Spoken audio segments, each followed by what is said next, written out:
Joining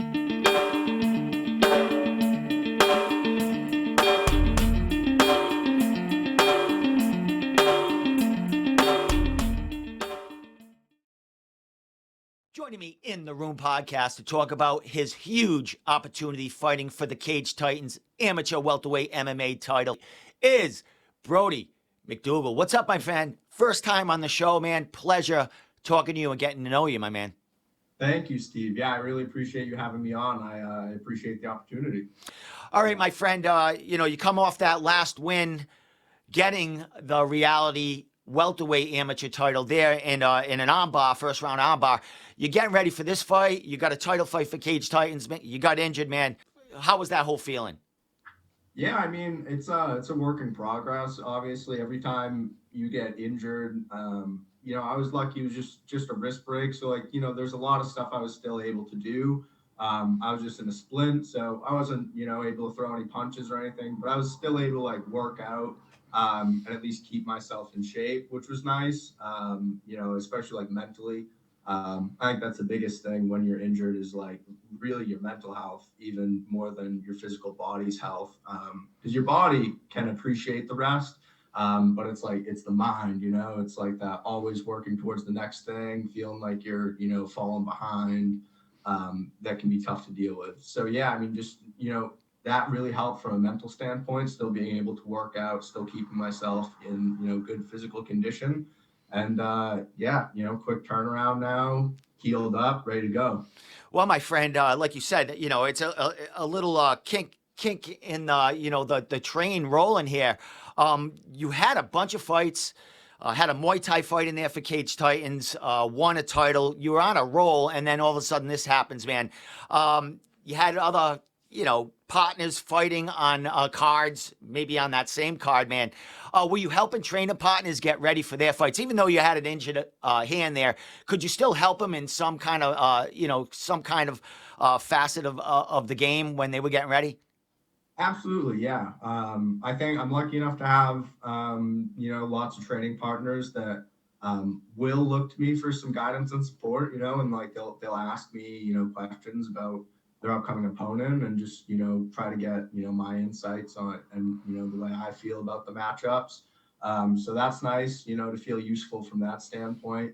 And even the same card I was actually supposed to fight when I broke my wrist, I was actually cornering Key Baltazar, who also had a title fight that night. So, I was still, active. I was there, rolling with him, helping him warm up out back. And again, just doing everything that I could, within the bounds of my health. But yeah, no, I was still able to be very active as far as a teammate and support them as, my teammates continued pursuing their goals, which again, helped me out. Well, coming off that injury, you were supposed to have another Muay Thai fight in the last card, Cage Titans 59. That fight fell through. You can talk about how it fell through, but that was going to be a Muay Thai fight. What was the decision? I mean, you're coming off this injury and you're going to take a Muay Thai fight. What was the decision to go Muay Thai and not directly back into MMA? My wrist just wasn't ready to go right back into MMA. It felt fine in, a big Muay Thai glove. That was really the only way I was able to hit pads at the time. It's still, the break itself was completely healed. But I think it was I don't know if it's the tendon. I'm not a doctor, I don't know if it was the tendons or whatever around, surrounding where it was broken from the actual, tweak of the wrist itself, and probably more of the sprain part hadn't healed fully yet. So, a little glove on, there's a lot less support. So I wasn't able, previous to that, been able to do any, work with small gloves, hit mitts with small gloves. And, grappling was also really challenging because again, trying to get body locks or go for chokes, all that, it's a lot of work with your wrist and you need that strong support from your wrist to be able to do all that. So yeah, I wasn't able to fight MMA, which is why I took that Muay Thai fight. Again, as you had said previously, I felt like I, was on a roll, was feeling really good, and I didn't want to take all this time off, right? Like I wanted to stay in there, make another walk, just feel the crowd, Yeah. and like get that. And like I had that in me. Like I wanted to fight, you know what I mean? Like I had to get in there and like get that out. So when it fell through, it was a real bummer. I was there at weigh-ins. I was the first one on the scale. Made my weight. I was eating and drinking. I called Devin. I was pumped. I was like, hey man, like on weight, like I'm eating and drinking, like feeling great.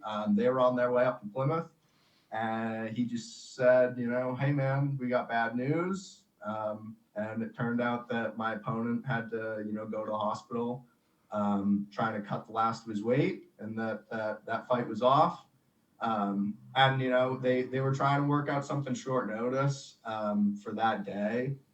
Again, they tried finding something MMA, and I wasn't comfortable doing that yet. Again, with my wrist, and the fact I had only been training for a Muay Thai Yeah. fight, and like, I fully trust my skill set by all means, but I'm not trying to give anybody, any opportunity to get anything in on me. You know what I mean? Yeah, especially when you're on a roll, you're winning. At this point, you're on the rise up. I mean, you can't take a fight just to hell to take a fight, man. Muay Thai's different, but MMA, jumping in there unprepared and not ready for it. I don't care who you're going against. I mean, it's a risk. Yeah. So yeah, it was a real bummer when that fell out. But it's kind of, again, it's like really stoked that flame. And now it's like 2 fights that I was supposed to have that got pulled from me. So it's like, that dog on a chain analogy right now is real. Like I'm in sparring, like starting to get really nasty, and like Devin's holding on that leash. He's like, hey man, calm down. Like these are your friends, Yeah, and, yeah. Well, one thing I've seen from your career, bro, you are a dog off a leash in there. The American Psycho. I mean, we'll talk about that and how you got that name. But, before we get to this matchup, because it's a huge matchup, a huge title fight, like I said, you were busy. I think 2021 you had your debut. You guys traveled to Florida, and I think you might have had a clean sweep there, but you went to Florida. You had your debut, MMA debut in Florida, man. What was that like? Fighting out of New England. Most amateur fighters in the New England area get their first fight, comfortably in the neighborhood. But you went out of the neighborhood, man. Thinking back, how cool was that? The start of your career and kind of the success you've had up until this point. Yeah, I think honestly, so that was a big part of the success and kind of like kickstarting it. I got thrown into pretty much like the most uncomfortable possible scenario for my first fight, and I liked that. You know what I mean? I'm not to like put myself in as like the underdog, but like I really felt like the underdog for that fight. He was a purple belt in jiu-jitsu. I had only been training 6 months at the time. He'd been training for like 5 years. I'm going into his hometown. I'm traveling, I'm flying. And at that point I had only been on an airplane one time before that. So like even me flying, traveling it, like I had never flown. That was a whole new experience. You have like the stress of that travel. So like going through all of that, I also had an underlying injury at that time too. I had shoulder surgery since then. So I had a really bad torn labrum. So honestly, going in that fight, we didn't even know if my shoulder was going to stay in its socket long enough for me to get through the fight. So I had a lot stacked against me going into that fight, which, is like made all the fights following a lot easier. It's kind of like, like if I was able to do that, this is pretty smooth sailing, locally. There's always, the post-fight or pre-fight nerves. And, like you're always going to have little jitters, whatever. But I mean, and I genuinely love doing this, I love to fight. I get excited to get in there and do it. So, yeah, I mean, having the almost what felt like the hardest possible first fight has helped me, I think, in the, how do you say, like the speed of my career and kind of like the trajectory I've gone on and how I've been able to move up the rankings so quickly. Yeah, fighting for Cage Titans a couple of times, 2 KOs in those fights, 1 Muay Thai, 1 MMA, and then you get that title shot for Reality against a game veteran in the amateur ranks. I mean, the dude fought everyone, a lot of prospects coming up, and I think you were fighting basically in his backyard, and you went and took that title. You've had no easy road, man, as far as mentally getting prepared for these fights and physically. Like you said, you had an injury off, even in that first amateur fight. You break your hand in in between fights, getting ready for a title fight, and you got to deal with that, and fight falls through. You got to deal with that, and now we're at that original title fight against a different opponent. But what's cool about this opponent is he fought the dude that you were supposed to fight for that title, first title fight at Cage Titans, right? Keepers. Yeah, yeah. What's even funnier about that story too? Again, I was cornering Key Baltazar for his fight, so Ozzy was in our corner. So I don't know how familiar you are with like the back room situation, but like there's not a ton of room No. back there, and we got sat right next to Ozzy. All right, can I interrupt you? You guys are both from New Hampshire. Did you guys know each other before being sat next to each other? At the pre-fights. Not really. So I had seen him at Combat Zone. Again, we had some guys fighting on Combat Zone, and I was in the same corner for him for his debut for that. So we never spoke, I don't believe, at all at Combat Zone. We ended up speaking a little bit out back at the Cage Titans event when he was filling in for that fight with me against Daniel Keepers. But yeah, no, I mean, we didn't really know each other going until we were out back there at that last Cage Titans event. So, all right, so you guys are next to each other, and you're not thinking anything about it. I mean, it had to be going through your mind. Hey, this is the dude. He's fighting my dude, right? Yeah. And so you were definitely interested in that fight. Yes. So let's talk about it. He had a great KO in that fight. It went viral because I think he ball sacked him or something, and fucking at the end of that fight, kind of. I mean, that's not something you do, but you have some great celebrations after you guys get the crowd pumping. So I'm getting chills. This is an exciting fight, but. Watching that fight, your eyes are focused on it because I would imagine in your mind, hey, this is probably going to be the next dude I'm fighting. Whoever wins this fight, this is probably going to be my next fight, right? What's going through your mind as this fight's happening, and what did you see in that fight that excites you coming up on the 22nd? Yeah, just that he scraps, definitely and we saw it out back. Like you saw the kid hitting pads. Like I'm not gonna lie, like he hits hard. Like he's hitting those pads. It makes a sound. When someone can hit hard, and I hit hard too.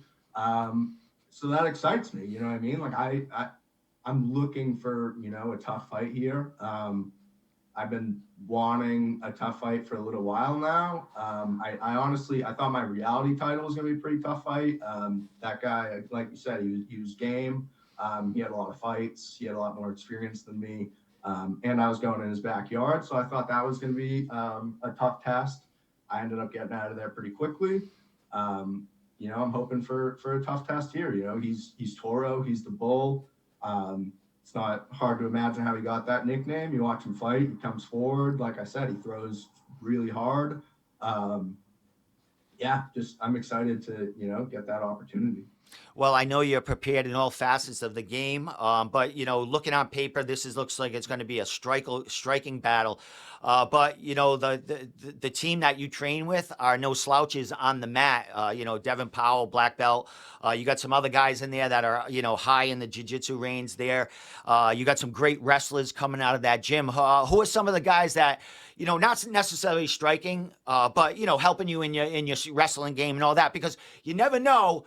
Your striking together might neutralize something. There might be some more clinch work, cage work, and maybe it'll hit the ground and surprise everyone. So who's giving you that work during training camp? Yeah, I appreciate you bringing that up, Steve, because honestly, being a more well-rounded mixed martial arts fighter has been my goal since day one. So I put in a lot of work in my wrestling and jiu-jitsu and judo game.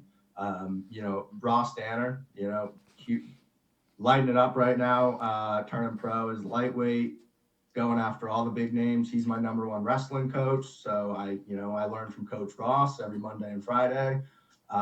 David Burke, you know, Savage, middleweight, coming down to welterweight, which is even scarier. I think he's going. He's going to probably go pro soon, though. I think, or down the line. You might be safe, but you might be going pro also. So that could be interesting. Yeah, but David's obviously an absolute savage. Great wrestler. Josh Smith, again, wrestled at USM, another 170er that I get to work with all the time that gives me those really hard looks. Kyle Hill, brown belt in jiu-jitsu, about to turn pro himself as a welterweight. I train with him every day. We really train in everything with each other. We're in pretty much every class with each other, working with each other. So he's definitely my number one training partner. And like even Nate Grimmard, he's a featherweight, but really, really strong wrestler, about to make his PFL debut. So again, he's someone else that gives me really good work in the room and gives me those ground looks. Excellent, my man. Well, as far as heading into this fight, it's Cage Titans, man. It's going to be a third time there. Crowds are electrifying when you're walking to that cage. What's the feeling like? The anticipation. I mean, your last fight was at Reality, where you were going into someone's backyard. This one, you guys are both coming from New Hampshire. You both had great knockouts at Cage Titans. It's for their amateur welterweight title, man. How do you think the crowd is going to be? And do you see a favorite here as far as crowd favorite walking in between both you guys? Yeah. So, I mean, first off, how I think the crowd's gonna be wild, right? I mean, that's one of my favorite parts of it is just that final kind of boost you get from the crowd as you walk in there. Like it's electric, man. Like again, you feel it. Like you feel it even on the stairs, walking into the cage on the metal stairs. Like you feel the vibration. Yeah, like it's so sick, man. I don't like. Again, I fought at Mohegan Sun in front of 7,000 people, and it's not the same, man. It's not like the Blythe Memorial Hall, how everyone's stacked on top of you. It's so loud, and it traps sound in that room. It's a intimidating but super fun environment to fight in. Getting to the second part of your question, who's going to be the favorite? I mean, I would like to imagine I'm going to be the favorite in this one. I fought for Cage Titans a little bit more. I'd like to think I'm a little bit more of a recognizable name to the Cage Titans fans, as far as the general population of people that's going to be there. He's obviously going to bring a great support system, I'm sure. I know he had a bunch of fans in the crowd last time that were super loud. I'm going to have all the crazy no-stos people in the no-stos section cheering for me too. So yeah, I mean, I'm sure we'll each get some equal representation, but I would imagine I'll probably get a little bit of a bigger bump from the crowd. Excellent. Well, I know you have a lot of training partners helping you get ready for this fight. You talked about a few of them, but you had a bunch of them getting ready for their own fights. Neff, you had a couple, two or three on the last Neff card, which we always do. As far as this Cage Titans card coming up on the 22nd, do you have any training partners, other kind of affiliates that are going to be making the trek with you and fighting on the same card? Is it just you representing Nostos this time around? As far as representing Nostos, I might be the only one representing Nostos. Robert Woostig, though, is down training with us right now. That's right. From Syracuse, New York. He's going to be taking on Don Shanis, which is tough for me. I'm buddies with both of them. I got working with Don before, and now I'm working a little bit with Robert. So I've just been walking my thin white line, haha, I'm friends with everyone here. But yeah, so Robert's going to be down there. Devin's not cornering him or anything, again, because of our ongoing relationship with Don as well. But our doors were open for him to come get some work. So yeah, he'll be with me. I'm in the hotel room, cutting weight, doing all that stuff. But as far as representing Nostos, the gym, I believe I'm the only one on the card. Yeah. Excellent. Well, a couple more things here, but you mentioned cutting weight. I met you for the first time. I think it was at the last Cage Titans card, and I said, let's definitely get a word. It's when this fight was announced coming up. As far as weight cutting, you seem like a big dude. A tall dude, all that. How is the welterweight division for you? I mean, you're a young amateur. You guys grow down the line. Some people change, divisions as they turn pro. But how you feel? How comfortable are you in the welterweight division? Knock on wood, right? It's been really good. All my weight cuts have gone really, pretty much perfect as far as, a weight cut can go. Cutting weight sucks always, like I think even if you cut 2 pounds, right, like it still is going to suck. But yeah, I mean, it's not awesome, right? Like I cut weight for sure, like you've seen me in person. I'm a pretty big dude. But yeah, I mean, as far as getting to 170, I've never had any problems. Devin sets up a really good plan for us. He's had, experience with the UFC PI and working with them. So we have, we got it down to a pretty good science at the gym as to exactly where we need to be as far as, numbers moving down in the week, where we got to be that Thursday night to make that final cut into Friday morning. And yeah, I mean, it's not pleasurable, but it's not super hard for me either. You know what I mean? I'm not dying. I'm not, Excellent. carrying on, anything like that. So, it's not the easiest, but it's all right.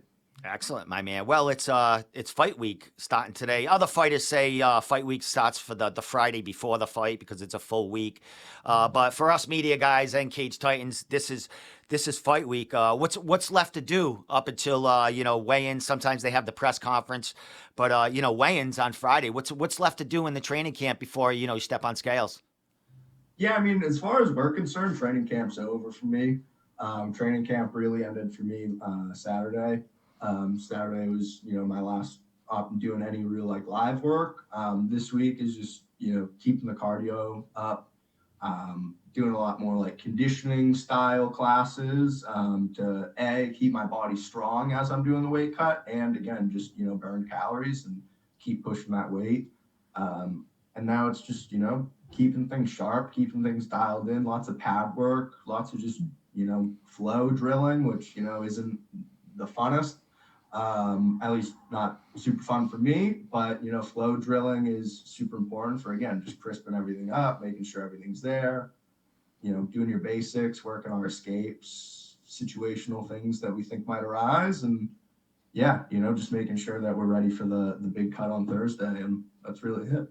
Excellent, my man. Well, last question. As always, man, this is a huge, huge fight, huge amateur welterweight fight. You guys are both KO artists here.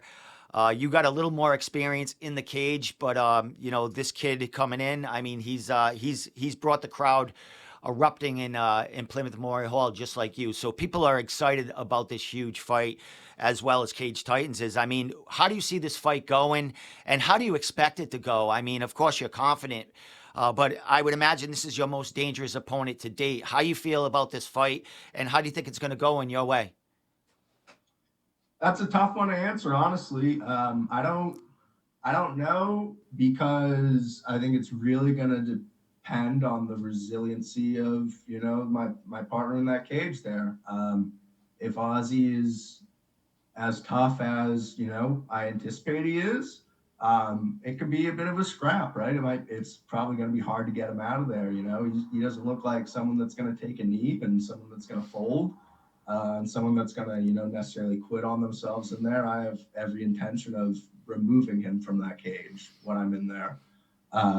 So yeah, really, how long is it going to take for me to separate him from his consciousness? A round, 5 rounds, whatever it takes, but you're gonna get him out of there. Excellent, my man. Well, my man, a pleasure. Oh, last question. Last question. Oh, I Yeah, always have a last question, but I did mention it before. Before I let you give your shout outs, sponsors, social media, all that, the American Psycho. Where does yeah. that name come from? A lot of coaches give you that name when you're walking down down to your first fight or whatever. But that name fits you, my man. And how did that name come about? So it's actually a really funny story because it's not based on like my psycho kind of persona I put on as I'm walking to the cage. I was cutting weight. So I was sitting in the sauna and I had just released some fight shirts. So I was selling fight shirts at the gym. And not my coach, Devin, different Devin Richard is another guy that trains at the gym with us. He just popped out back. He was like, "Hey man, like you look like you're from American Psycho on that T-shirt." And I was, so that was like how it first got in my head. I was like, "Oh, that was kind of cool," And then I'm at Cage Titans weigh-ins, and you finish weighing in, you have to fill out all your fighter paperwork. And Andy was always pushing people for nicknames. So he was, giving me shit like, dude, how do you not have a nickname yet? Like with, the way you act and your persona. I was like, no one's giving me a nickname. So I was like, maybe you can give me a nickname, Andy. And he was like, maybe like, and I started thinking about it, and I was like, I did have this brought up to me the other day while I was cutting weight. I thought it was kind of cool, but obviously Stephan Bonner, like that's very trademark. And like, calling yourself the American Psycho. At the time I was a 2-0 amateur. So I was like, I think that might be kind of a stretch. So I didn't feel confident about it. But Andy was like, dude, no, like that's perfect for you. And he was like, at the time, Stephan Bonner had died, rest Yeah. in peace. He just retired. So he had said, like Stephan, he's retired. I'm sure there's plenty of other American psychos out there in MMA. He's like, so I think you're totally good. So Andy ended up giving me the confidence to write it down on paper, and that's how we got here, the American Psycho. Hey! I mean, it was an exciting time for him because he helped you with that name. But when he announced it, Andy's got some Bruce Buffer in him, man. On his fight night, Andy's definitely got some Bruce Buffer in him. How did that feel when he shouted that out for the first time? It was really cool, man. I always kind of like, again, I would say like when I'm most psycho, right, is that like pre-fight, like, cause you're amped, like, again, you got the crowd going for you. And yeah, I don't know, something really cool about it. Like you said, Bruce Buffer-esque, like to be in the cage and like hear my name and like, my new nickname, like, and it almost puts, I don't want to say it puts added pressure on because I don't necessarily take it as like pressure, but it like also you have the name American Psycho, like you got to represent, like that's how I feel at least. Yep. Like if I'm gonna call myself the American Psycho, like I'm gonna walk around with that, like I'm gonna throw down, you know what I mean? I'm gonna do everything I can to live up to that. So that also kind of, I would say, almost was inspiration and motivation for the first time. Like I was in there, you hear it, and it's like, all right, fuck, like time to be the American Psycho. Yeah. Time to live it up, man. Time to, show what I'm made of, man. So, and you have, my man. So with that said, bro, I could keep you here all day talking about fighting and your career and everything, that we're leading toward. But I'm going to let you give your shout outs, sponsors. It's fight week. I know you got a lot to do and prepare for Friday weigh-in. So shout out anything you want to do, social media, sponsors, and I'll let you get out of here, my friend. Yeah, I mean, so first off, I'm covering up, but I got my fight week haircut from 1886 Barbershop in Somersworth. Got to shout out the boys at 1886, always trying to keep me cleaned up. Again, American Psycho-esque, gotta stay sharp, right? Hagen's Motor Pool, always been a supporter of the boys. Amy Lee's Therapeutic Massage, Bennett Property Development, mainly exotics, Nostos MMA, of course. McInnes Quality Builders, Hall Brothers Roofing, Middleton Chiropractic, Sneakers Graphics, Premium Firewood Services, and you guys, at New England MMA. I appreciate you guys supporting me as well.